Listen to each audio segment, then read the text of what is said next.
En la clase de hoy estaremos discutiendo las características y aplicaciones del motor universal.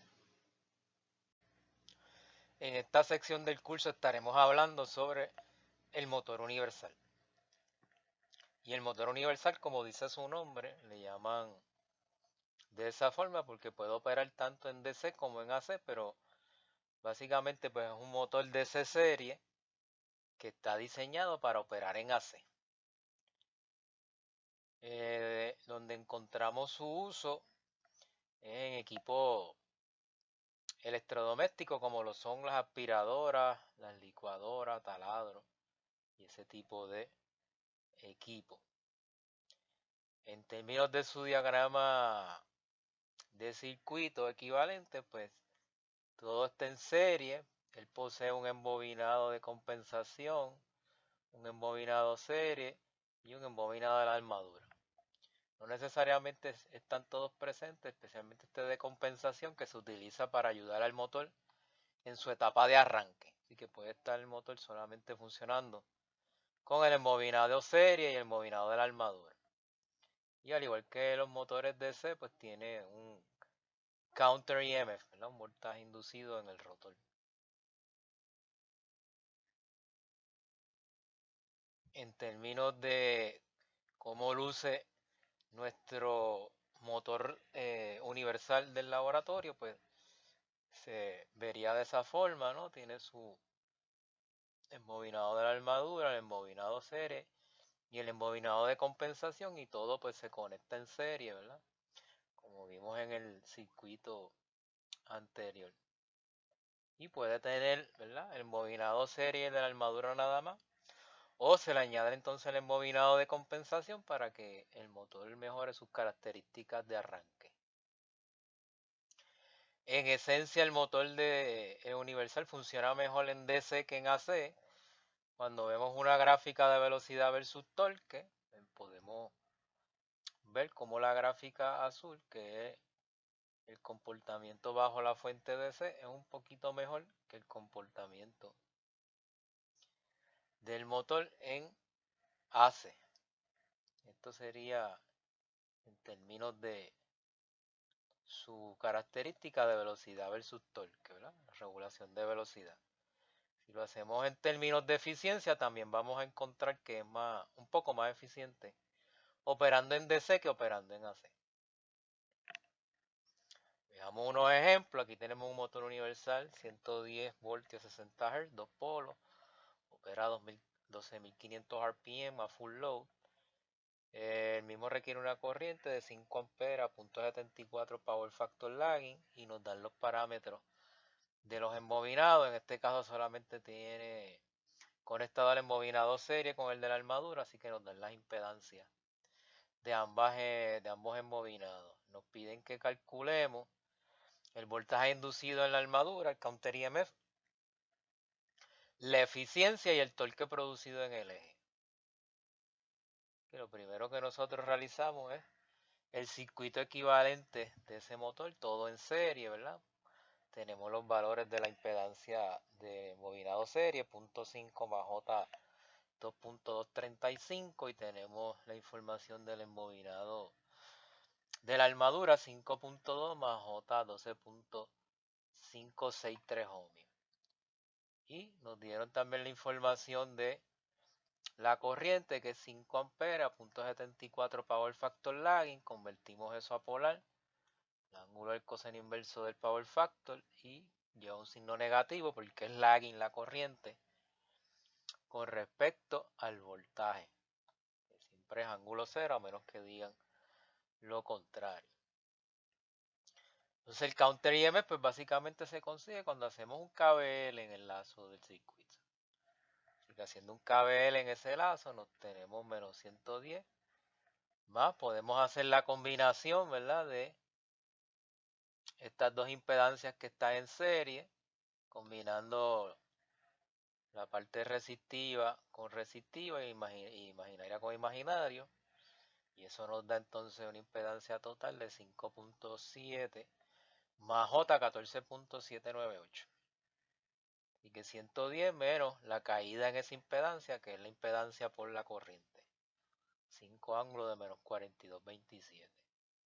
Se cambia ese fasor de la impedancia polar para poder multiplicar. Multiplicamos las magnitudes y sumamos los ángulos y nos da 79,3 ángulo de 26,66. Eso se lo restamos a 110. Obviamente se tiene que cambiar el fasor a rectangular para poder hacer la recta y nos da que el counter EMF es 52,89 voltios, ángulo de menos 42,28.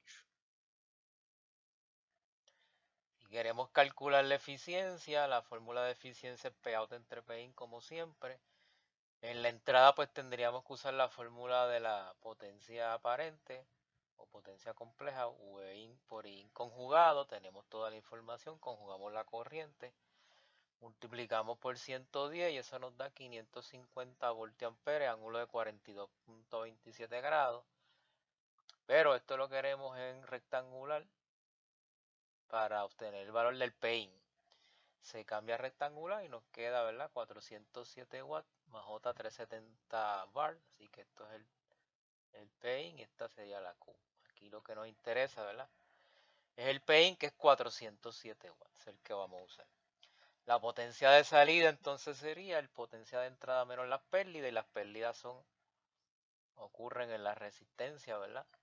De ese circuito, que si la sumamos era 5,7 en total. Así que I cuadrado por R, 5 al cuadrado por 5,7, 142,5, se lo restamos a 407, eso nos da 264,5, dividimos P out entre P in por 100 y nos da 65% de eficiencia. Y finalmente el torque producido en el eje del motor, pues necesitamos la potencia mecánica, torque por velocidad. Si no tenemos información adicional para calcular esa potencia mecánica, podemos hacer o equiparar la potencia de salida, ¿verdad? Como una buena aproximación de la potencia mecánica.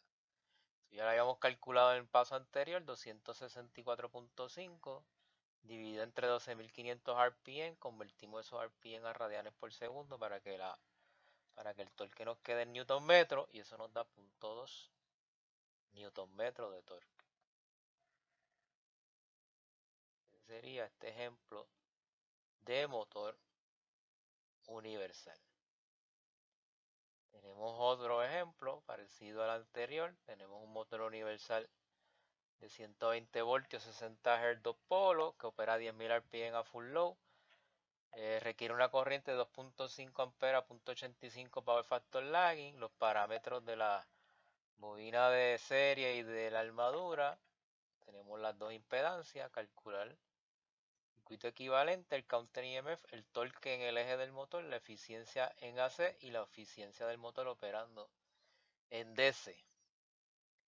Siempre lo primero es dibujar el circuito equivalente como nos lo pidieron aquí.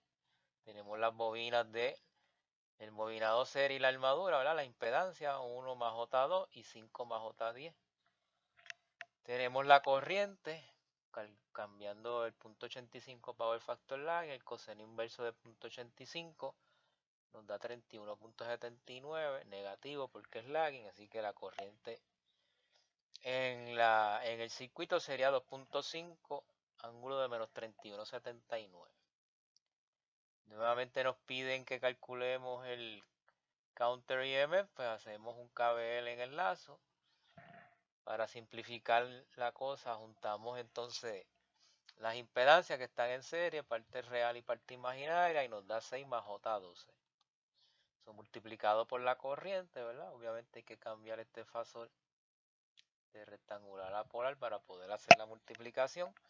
Eso nos da 13,42 ángulo de 63,43 multiplicado por la corriente, 2,5 ángulo menos 31,79. Multiplicamos magnitud y sumamos ángulo y eso nos da 33,55 ángulo de 31,64. Lo cambiamos a rectangular para entonces poder hacer la recta, y una vez restamos 120 menos eso nos da 91,44 menos J 17,6. Cambiamos a polar y nos da ese voltaje 93,12 voltios, ángulo de menos 10,89. Si queremos calcular el torque, pues entonces tenemos la fórmula de la potencia mecánica. Torque por velocidad, despejamos por torque, nos da potencia mecánica entre velocidad. Tenemos que volver a hacer la presunción de que la potencia mecánica es igual a la potencia de salida. La potencia de salida sería la potencia de entrada menos las pérdidas. Hacemos algo parecido a lo que hicimos en el ejemplo anterior. Utilizamos la fórmula de la potencia imaginaria o compleja. 120 por el conjugado de la corriente, que es 2.5 ángulo de menos 31,79. Con eso calculamos la potencia aparente o potencia compleja. Eso nos da 300 VA, ángulo de 31,79. Si lo cambiamos de polar a rectangular, obtenemos la Pin y la Qin, ¿verdad? Pero de los dos valores lo que necesitamos realmente es la potencia de entrada, que es 255 watts. Así que potencia de salida sería PA menos pérdidas. Las pérdidas son en la resistencia y cuadrado por la R total, que es 6 ohmios. Eso nos da 37.5 watts. Restamos 255 menos 37.5 watts. Y eso nos da 217.5 watts, que sería entonces la aproximación que estaríamos haciendo de la potencia mecánica. Con ese valor lo sustituimos en la fórmula, dividimos la potencia mecánica entre la velocidad, cambiamos la velocidad radianes por segundo y nos da 0.21 newton metro ese torque. Si queremos entonces la eficiencia, pues ya hicimos el cálculo de la potencia de salida y la potencia de entrada en el paso anterior, 217.5 entre 255, y esto me da 85.3% de eficiencia el motor operando en AC. Si queremos la eficiencia del motor operando en DC, pues básicamente construimos el circuito equivalente, pero en DC, que eso es eliminando las reactancias inductivas. En la corriente pues le quitamos el ángulo, ¿verdad? Porque sería solamente su magnitud.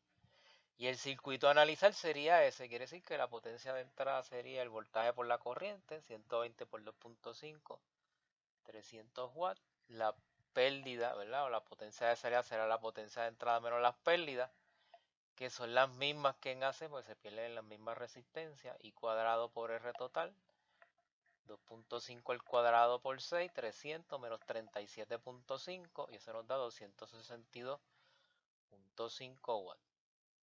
Y ahora sí tengo información para calcular la eficiencia, que sería potencia de salida 262.5 watts entre potencia de entrada 300 watts por 100, y me da 87.5%, que eso confirma lo que habíamos predicho en la discusión del motor universal, que opera con una eficiencia un poco mayor en DC que en AC. Nos dio 87.5 en DC y 85.3 en AC. Y que con esto terminamos esta sección sobre el motor universal.